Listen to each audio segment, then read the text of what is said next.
naman sa ating panibagong video. So guys, ang gagawin po natin ngayon, kung napapansin nyo, ayan, may mga gabi dyan sa likuran ko. So magtatanim po tayo ng gabi.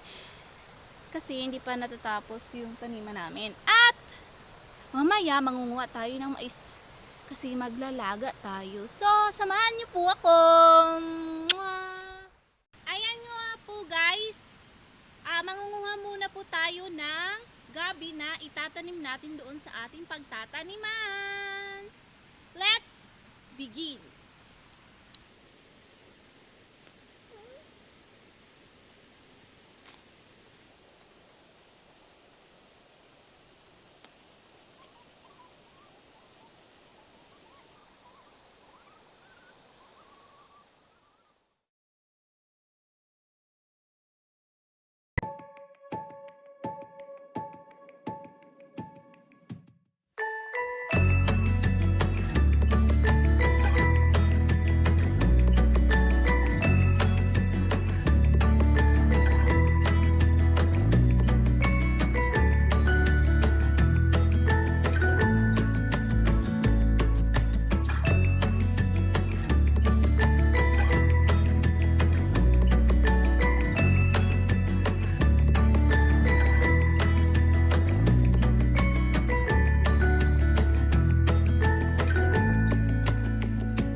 That's the end of our video for today. So guys, don't forget to like, comment, share, and subscribe to my YouTube channel, TinTin Bello.